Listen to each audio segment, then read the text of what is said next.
I'm slow, right? Mentally. Oh my God, mentally, okay. I'm talking about I'm slow in the boxing ring, right? Mentally. I'm talking about the boxing ring, what you was talking about. I'm slow, right? Mentally. Okay, you're gonna see. I promise you're gonna see. Teo, to Shakur's point, you seem to be the guy that rises to the level of your competition. When you were going against Loma, people felt you were the underdog.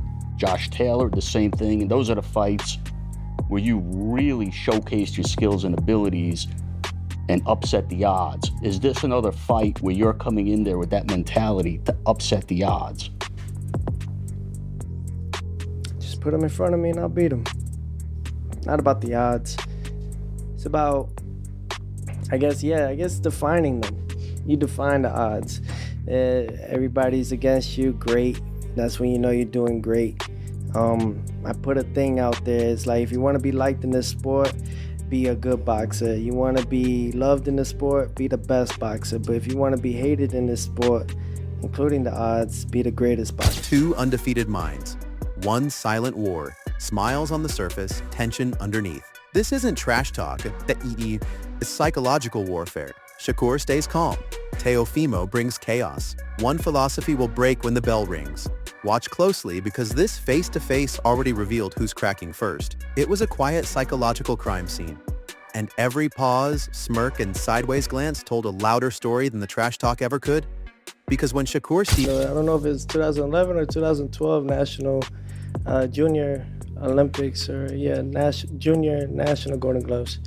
And I remember seeing him. He was wearing a white tank top. I think it was red and white trunks. And he was just whooping on dude bad. And that's when I noticed we were both cleaning up our divisions leading up to the finals. He ended up winning. I ended up, coming in second. Did you first become aware of Teo? It's so crazy. So like when I first kind of got aware of Teo, was probably before he even knew me. But I used to get on YouTube. And I used to watch like the DMV fight, and I seen one of his fights up there, and I kind of watched him. I thought he was a good fighter, and that's when I kind of got a first whiff of Teo. But when I finally first met him, probably was the same time you talking about. Teofimo Lopez sat down across from each other. The tension didn't need to be manufactured. It was already baked in from years of history, ego, jealousy, and unfinished business stretching back to amateur gyms and early pro careers where one man felt overlooked while the other felt crowned too soon. And you could feel it immediately. Only exists when two elite fighters know exactly who they're dealing with and exactly what's at stake. Because beneath the polite smiles was a silent argument about respect, legacy, and who really belongs at the top. And the moment they started talking about their past... I was good with Teo. I thought Teo was a little jealous of me. That's what I thought. Yeah, he was getting the fights that you were calling for Loma. He got Loma. Yeah. Did you see him as a future foe? I think that everything just plays out the way it does, and eventually we was gonna end up meeting up with each other eventually. I had never seen any jealousy in my part with him. I mean, for crying out loud, he fought for Team USA, got a silver medal.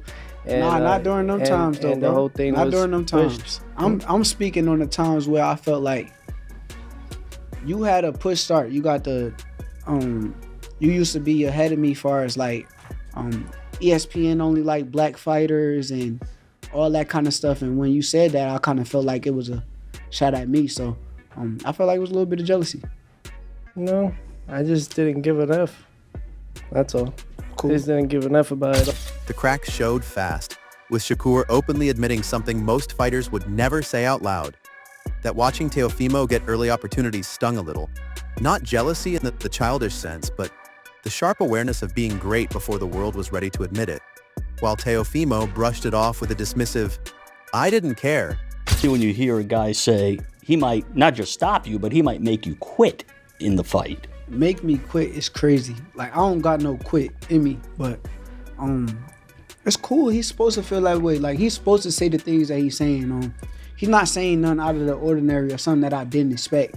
Only thing that I kind of took away, he got on a podcast, I want to say, he said that I was slow. And that's the part where I'm like, okay, he's going to be very surprised come fight night, to where it's like, you really thought I was slow? Like, is that something like you put in your brain and thought it was about to come out there and work. A line that sounded confident on the surface, but carried the unmistakable tone of a man who absolutely did care. Because you don't dismiss something unless it still lives rent-free somewhere up in your head. And from that moment on, the interview stopped being about the future and became about the past, colliding with the present, with Teofimo subtly trying to establish dominance through bravado, claiming territory like a king defending his throne. What are I we know what talking I'm about? gonna do. I know what I'm So gonna do. you gonna erase my name? I know what I'm from going to do. This 140 Basically, what I'm trying to let you know right? is that boxing ain't gonna allow it. But how boxing not gonna allow it? It won't. How? Cause now you facing me. Oh shit! I'm so scared. Tio, I'm frightened. I'm scared for my life. I'm facing you. That shit don't move me, bro. I can't wait to see you. I've been waiting on this. Yo, I don't know how you don't understand. I've been waiting on this moment forever. Like, it's been years and years for this moment right here. You gave me the opportunity. I appreciate you for that. But come with it. Facts. While Shakur sat there unmoved, eyes steady, posture relaxed, looking less like a man in a rivalry and more like someone waiting patiently for the other guy to make a mistake. And that's where the real drama kicked in. Because Teofimo's talk about making Shakur quit or knocking him out wasn't playful hype. It was a calculated attempt to shake him, to pull him into emotional waters where discipline drowns and chaos floats.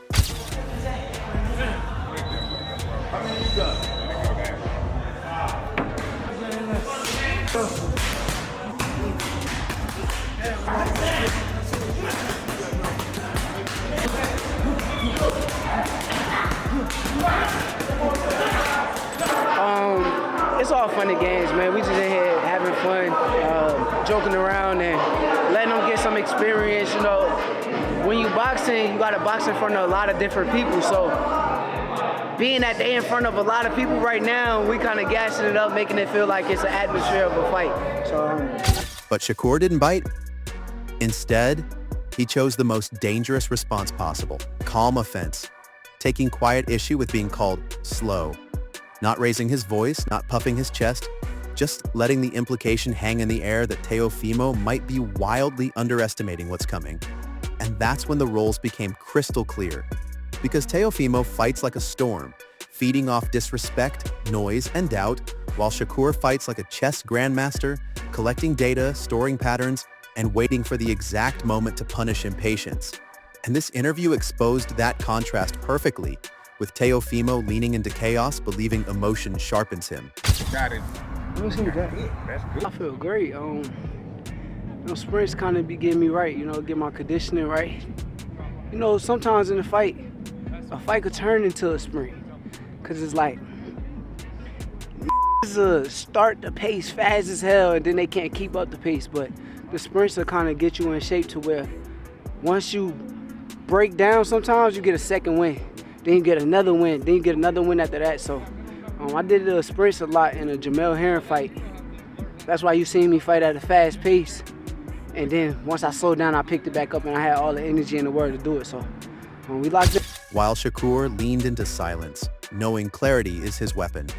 And the more Teofimo talked, the more it felt like he was trying to convince himself as much as the audience, while Shakur's restraint screamed confidence, the kind that doesn't need validation. And when the conversation shifted to preparation, the contrast became even more brutal. Because while Teofimo thrives on energy and adrenaline, Shakur has been quietly grinding in Colorado Springs at high altitude, sharpening endurance, oxygen efficiency, and late-round control like a man planning to drown someone slowly over 12 rounds. Not rush them early, not gamble, but suffocate them with precision, footwork, and timing. And that's where the experts step in to pour gasoline on the narrative. So far, it came going great. We about a month away from fight day. Everything going according to plan. Court look great, man, great.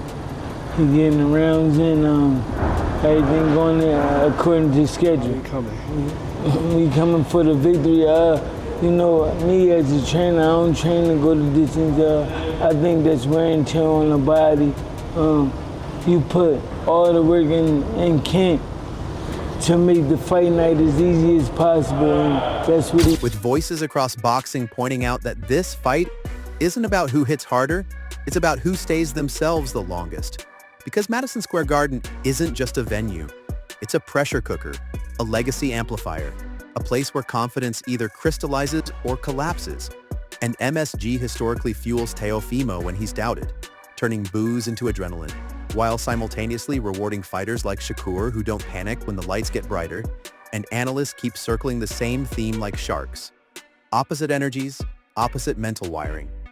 With Shakur needing calm and structure to perform at his peak, while Teofimo thrives in disorder, disrespect, and emotional swings. And that's why experts call Teofimo the volatile variable, a fighter capable of brilliance one moment and self-sabotage the next. Teofimo is at his most dangerous when he's counted out. And this is going to be one of those fights where he's going to be counted out. Because Shakur is looked at by and large as the guy who can dominate boxing in this generation, right? It's just a matter of him getting the opportunity. I myself have felt that he's the guy who could and should be dominating boxing if he gets the right matchups. But bro, this is one of the rare matchups, if not maybe the only matchup, where I feel like it's a big threat here. It'll all come undone only because of this reason. Teofimo Lopez, we've seen him at his best, but he typically brings out his best characteristics when he's back against the wall and he's counted out. And he's going to be counted out in this fight. By and large, people are going to side with Shakur in this fight to win the fight because he's the more consistent fighter, he's the more class fighter overall, and he's just so good. But Teofimo has a way, when you're so good and he knows you're so good and everybody feels like you're gonna beat him. Someone who can defy logic but also fall victim to it, especially against a technician who doesn't chase chaos but lets it burn itself out. And when trainers like Buddy McGirt weigh in, the message becomes even clearer. Because McGirt doesn't talk about flash or hype, he talks about control, the rare ability to dictate pace without throwing a punch, to make opponents uncomfortable without being aggressive, to win rounds before the crowd even realizes what's happening. And according to him, Teofimo can't bully his way through this fight, can't rely on power alone, can't expect explosions to solve puzzles. He was not good. He did not. It was not a good night. Oh, like a street fighter. Yeah, it was shots. And I think I was a guest on that on the call for that show, and I said I got one guy fighting with ego and I got one guy fighting with discipline, and that's what it was, because he just went out there and was just trying to knock him out from round one, and it was not working out well. Now, is he going to do that against Shakur? Absolutely not. But also, we've seen him struggle with guys like Jermaine Ortiz. We've seen him struggle with who was the Canadian guy who I mean, not that he struggled, but he failed to really impress. Sandor Martin, another one. Because Shakur doesn't give you the answers twice. And McGirt calling Shakur special isn't marketing, it's a warning. And that's why this face-to-face interview matters so much. Because it wasn't loud and it wasn't viral chaos. It was psychological warfare disguised as conversation. And if you listen closely, you could hear the real fight being planned in real time. Teofimo trying to drag Shakur into deep emotional waters, and Shakur quietly building a boat. And when the bell rings... To me, they have two different styles, you know what I mean? And, Shakur just has a style that, to appreciate it, you got to be a real boxing person. Yeah, because, when I say athleticism, it's like explosiveness and twitch, but isn't Shakur with the timing and the distance, it's more subtle. Relaxed, you know what I mean? He can do whatever, he can take control at any time when he wants to. Is it more efficient? Like Teo will cross arm and use all these reflexes. Then Shakur will just take a little half step back. That's it. Is that more efficient? It's all about control. How competitive a fight you think it's going to be? It's going to be a very good fight. I mean, it's a fight, and it's in the right place, New York. I've always said, I said years ago in an interview, if that fight happens, it's got to be in. All the talk stops. All the posturing disappears. And what's left is discipline versus volatility. Patience versus ego.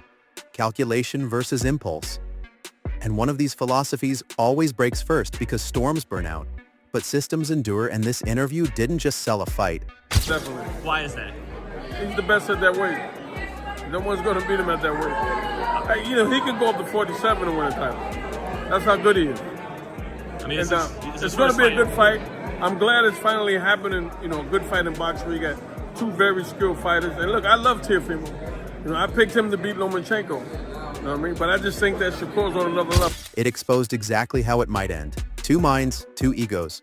One truth waiting under the lights. If chaos wins, Teofimo shocks the world. If discipline holds, Shakur proves he's inevitable. Drop your prediction below, hit like, subscribe, and stay locked in. Because when the bell rings, talking ends and reality starts swinging.